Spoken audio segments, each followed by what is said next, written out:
From Fox 8 Sports, this is the Overtime Podcast.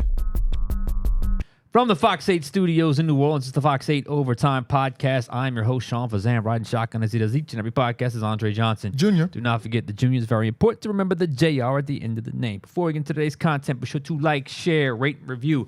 If you are watching us on YouTube, hit that subscribe button. Get the bell notification. But when we drop that fire content, also, hello to the Gulf Coast Sports and Entertainment Network. Glad you have found us here. Some big things coming to this network coming at some point. We'll reveal those to you when it's the appropriate time. But for now, we are glad you are here watching us on the Fox 8 Overtime Podcast. It is Friday, inching into the weekend. NFL playoff weekend should be fun to watch. A little less stressful for the Saints fans out there and for the Saints reporters out there. We can just watch and see, okay, Saints need this, Saints need that. They're not as good as them. They're not as good as that. And we all go in doing our version of getting the Saints back into contention because that's where they want to be. They want to be back into the postseason. Andre, how you doing on this Friday? I'm feeling good. You know, we're going into the weekend, the big weekend, and you spoke on the Saints, and I'm already looking ahead to next week. We have something really big coming up on Monday, something that a lot of our podcast viewers I know can't wait to hear. All right. Stay tuned for that. You'll hear about that on Monday. So, all right, today the Saints are in the middle of a head coaching search. We know Mickey Loomis will talk to us next week on Monday. So this week has been all about the head coaching search, and we know he's interviewed Anthony Weaver, Mike Kafka, and I believe Aaron Glenn will be at some point today, depending on what time you watch this podcast. So they're doing the work. It should be noted those are virtual interviews. I'm not exactly sure when they can do in-person interviews. I know it has something to do with if the teams are still playing, but Right. There's some clarification we can check on that. But regardless, they're in the middle of finding their next head coach, which led us to the big picture topic today, which is, frankly, how good is the Saints' job? I mean, how good is the Saints' job when comparing it to the rest of the NFL? That's really what I wanted to go with the big picture. Yeah, you know, there's a number of openings in the NFL right now and more that will come open, I'm sure, as we get deeper into the offseason. And when you really look at any site that's ranked the openings, the Saints come in dead last. The general consensus around the NFL is that the New Orleans Saints is the single worst job in the league right now. But, you know, as we look at this job, there are some pros and there are some cons. We're going to break down both the pros and cons to this Saints job to try to figure out, is this job really as bad as everybody is making it out to be? We'll start there because everyone says it's bad. So we'll lay out why nationally, or the national perception is why it's bad, and then we'll also say why it's bad. There are some negatives to this job. There's no doubt about that. And it also goes to show you, look, the national perception of the Saints kind of is what it is. You know, they just the way they're viewed nationally right now, current, just in the whole state of things and the whole state of existence in the NFL is not good, and that's why they have the opening ranked. You know, I saw one was second to last, but most of them have them as the dead last opening. And in some ways, there are reasons for that. I don't think the Saints care, nor should you, nor really do we, what the national media thinks, because there is such a different perception versus reality. It's just outside versus inside, national versus local. What's important is landing a quality coach, and that's what the Saints truly have to do. And like I said, in saying that, we got to be realistic about where the Saints stand.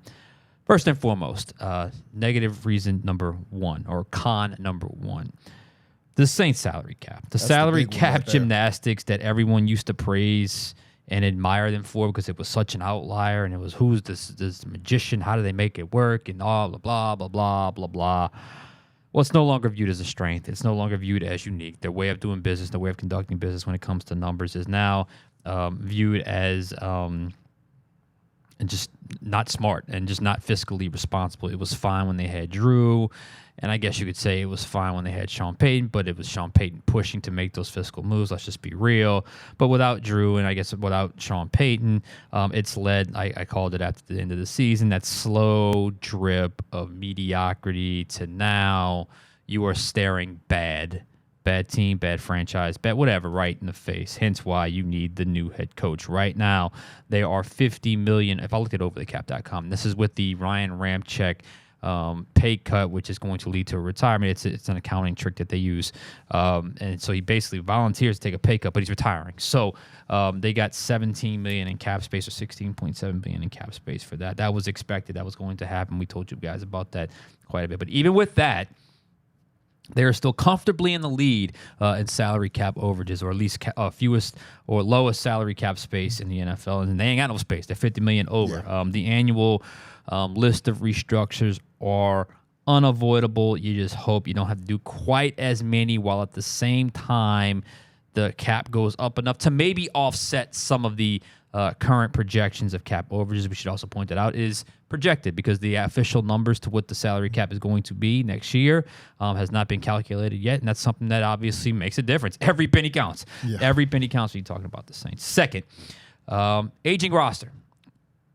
That's just it. You're handing a new coach an aging roster. There are just way too many players past their prime playing prominent roles on this team, and because of those salary cap gymnastics that we just talked about, the Saints just can't walk away from them. This is why the constant cycle of restructuring eventually catches you, because then you end up with a roster full of guys that are well past their prime. You would normally get rid of, but you can't get rid of them because you owe too much from dead money, and if you walk away, it's going to cost you money, and your salary cap overage is going to go even further up. It's just not an easy situation to get out of. Again, when you make the commitment to be all in with that, you got to cash in with a Super Bowl. And they came close, but they didn't quite do it. So you have to say they have fallen short in that goal. That's the biggest thing. And then right look, there. that's it. I mean, that's basically what it boils down to. And my number 3 reason why this is not the most desirable job out there is franchise quarterback. Derek Carr is certainly serviceable. If you listen to me over this podcast, if you found us on YouTube, or if you've watched us on Gulf Coast Sports Entertainment Network, I am higher on Derek Carr than most, but I am not naive to think that he is some sort of elite quarterback. That is not the case. I think they're better with him this year and last year than without him, but still with that, I don't think his game brings you anything more than maybe first-round playoff type quarterback at the absolute best with the perfect situation around him. And there isn't even a guarantee that he'll be back next year. Or, this is a big or, perhaps the Saints know that he has to be back next year, and they have to do that with certain. They have to tell candidates he's got to be back next year for financial purposes. They're going to have to keep him around for one more year, and maybe that deters potential candidates, because not everybody's going to be on board with Derek Carr. There's someone that will. There's some that are going to view him as a very good quarterback, or a serviceable quarterback, or a legitimate starting quarterback. There's some who are like, I want nothing to do with him. He's past his prime. He's was missed 7 games. I don't want nothing to do with him, so no thanks. And as I've said many times, there is no easy answer. Even if you gave the head coach the option, which is certainly possible, there is no easy answer to dealing with him financially and dealing with his contract. Cutting him outright, we did a whole pod on this, guys. Cutting him outright basically saves you nothing. It's like $1.3 million, and forces even more of those restructures. The list of restructures goes up, up, up, and up elsewhere. Or they can restructure Carr, fewer restructures elsewhere, which makes them even more expensive to walk away from in 2026. But you're not adding a long list of veterans with restructured contracts. Side note, I keep doing the math. And I keep doing the math. In case you haven't noticed, I have looked every single day just to look at these numbers that I've done my best to look at with the projections on overthecap.com. I want to give them credit for that, because they do an awesome job with the spreadsheet. If they cut Carr and don't convince Cam Jordan or Taysom Hill to either take a pay cut or retire, I still don't know how to get under the cap. I really don't know how to get under the cap. I got no problem with them wanting a fresh start. I am just so curious if they decide to cut Derek Carr outright, because cutting Derek Carr post June 1st does nothing for the cap when you need the money, when you need the space. So if they go that route and cut him outright and take the $50+ million dead money hit, and you save 1.3, whatever it is, and you bring the 52nd guy up to 51, it's like a net of 500,000, whatever it is. Yeah, I'm curious to see how y'all made that math work, because that means you would have had restructured a ton of players. A ton of players had to agree to some pay cuts. Maybe there were a couple more extensions than I'm currently looking at because I just don't know how they do it. So those are the challenges and the negatives in my view of the Saints job. What say you?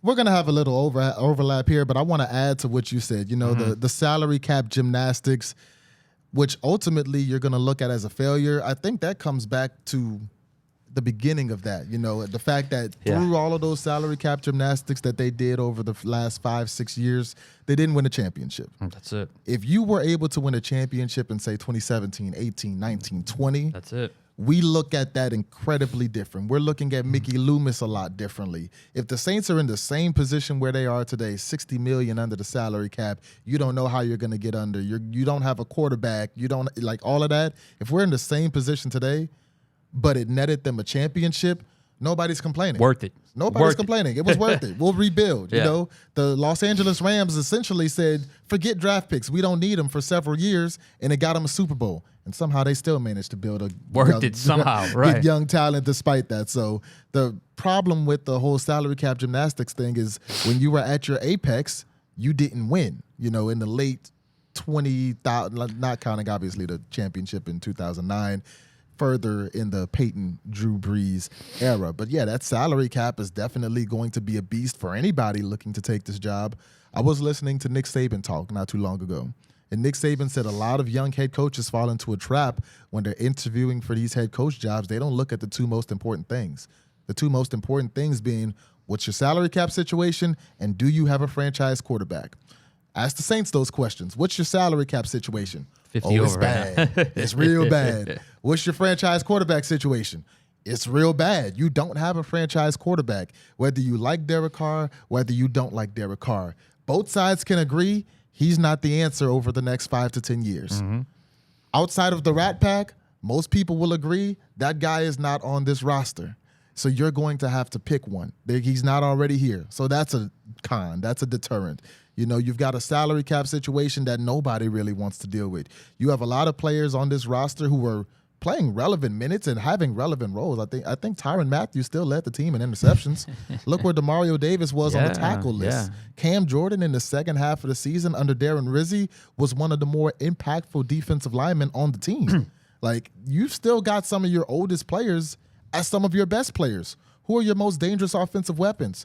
Taysom Hill at age 34? And Alvin Kamara, who's going to be 30 next year. I mean, your best players are all closer to the end than they are at the beginning. Derek Carr comes back, he's 34 years old. Exactly, plus Derek Carr. So it's like you've got a very old roster when it comes to the players that are starting and contributing. And then you look down the line, this team is going to need a facelift in pretty much every position. You're going to need a new quarterback because Derek Carr is not going to take you into the future. Alvin Kamara, career resurgence this year, he's not going to take you into the future. And we've seen not enough evidence that Kendre Miller can take you into the future because he hasn't been healthy long enough. Maybe you can look at wide receiver and say, okay, we've got Chris Olave, we've got Rashid Shaheed, but are either of those guys going to take that step and be a true wide receiver one? And I don't mean Chris Olave being a wide receiver one because he's the Saints wide receiver one. I mean a wide receiver one in the same conversation as the Jamar Chases, the Justin Jeffersons, the guys who are also getting picked in the first round like Olave was. You look at that offensive line. It's relatively young. Penning was not as bad as everybody thought Penning would be the problem. Penning had a decent year. Fuaga took his lumps at times. He had some rookie mistakes, but overall, this was a successful rookie season for Fuaga. You still got, Cesar Ruiz, Eric McCoy. The situation could be worse on the offensive line, but it could be a lot better. You look on the defensive line, you may be without Chase Young next year if you're not able to work out a deal to get him back. Cam Jordan, much closer to the end than he is the beginning. You're going to need another DT next to Brian Brzee. Linebacker, Demario Davis has led this linebacker room for a long time, and you really haven't had anybody step up to potentially be the next Demario Davis. Zach Bond, despite the fact that he's balling in Philadelphia, he didn't work out. Caden Ellis, he had, a successful stint here, but he didn't ultimately work out. Pete Werner hasn't necessarily taken that leap that you would hope that he would take. And then you look in the secondary, which day one, we probably thought that was the strongest unit on the team. You traded Marshawn Lattimore. Paulson Adebo got hurt, and before he got hurt, he was underperforming. Alontae Taylor started off hot, but when he had added responsibility. Alontae Taylor really was more of a letdown towards the end of the season than he was a help. Ugo Amade, Kool-Aid McKinstry had a pretty rough rookie year for most of the season. Like, pick a position is basically what you're saying. literally, pick a any position, and it's not exactly a position where you look at it and you're like, yeah, I love how the only position outlook I there. actually like is tackle. Honestly, now that you lay it out, I mean, like Penning and Fuaga, those are too young. I think one can be really good in Fuaga. I think one has at least stabilized his career in Penning. Other than that, name a position. That's what I'm saying. It's going to be a really rough reload and rebuild for this Saints team. Mm-hmm. You don't have the salary cap to do it, and you don't have a franchise quarterback to carry you through it. So those are the cons for this job to me. There's a lot. I mean, because the roster's not good. It doesn't look like there's any hope for improving that roster. You don't have a whole lot of money, and the only way to get the money that you need is to do the thing that got you into this trouble in the first place. It has not worked. So hopefully institutionally, organizationally, franchise-wide, they understand that they've got to have some sort of paradigm shift in how they want to just attack this thing, a new vision, which is why a new head coach, the right head coach, can come in and do that, because that's honestly what former Saints head coach Sean Payton did back in 2006. Right. The circumstances were different, but nonetheless, it worked. Which brings me to the positives. We've got some good things to say, too, Well, no, we people. do. Yeah. And it's real positive things. We've laid out the negatives.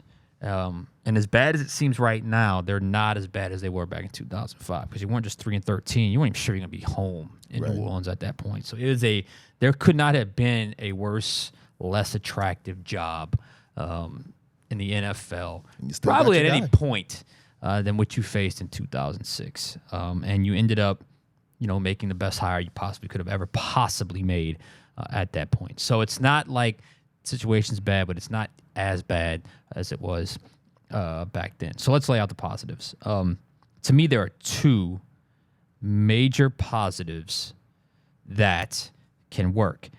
One, most important, first and foremost, top of the list, regardless of salary cap. Like this one positive outranks everything else. But more than salary cap, quarterback, everything. That is this. The Saints let their coaches coach. That seems so obvious, doesn't it? You're going to hire a coach, you let him coach.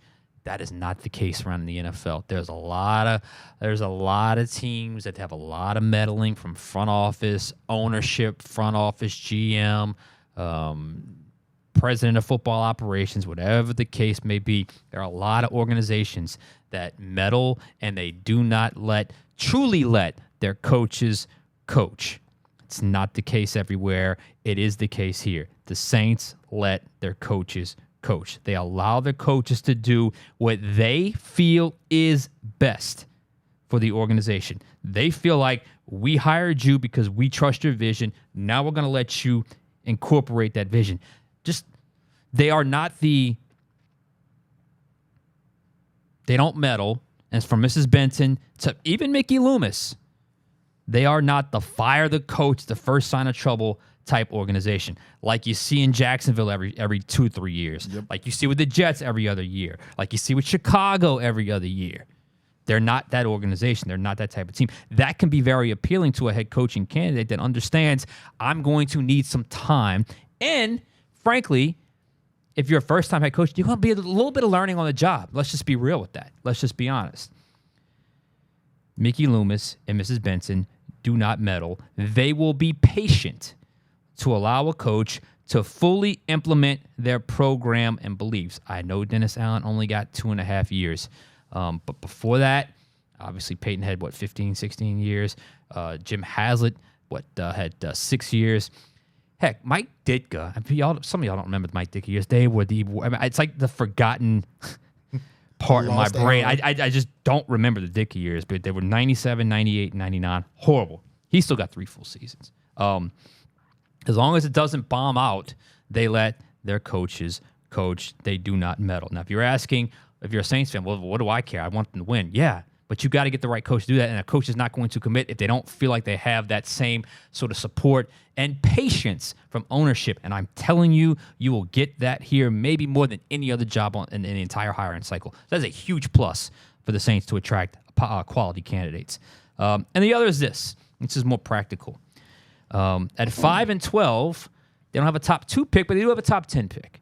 They'll pick 9th in the draft in the first round, and then obviously it lays out the rest of the draft.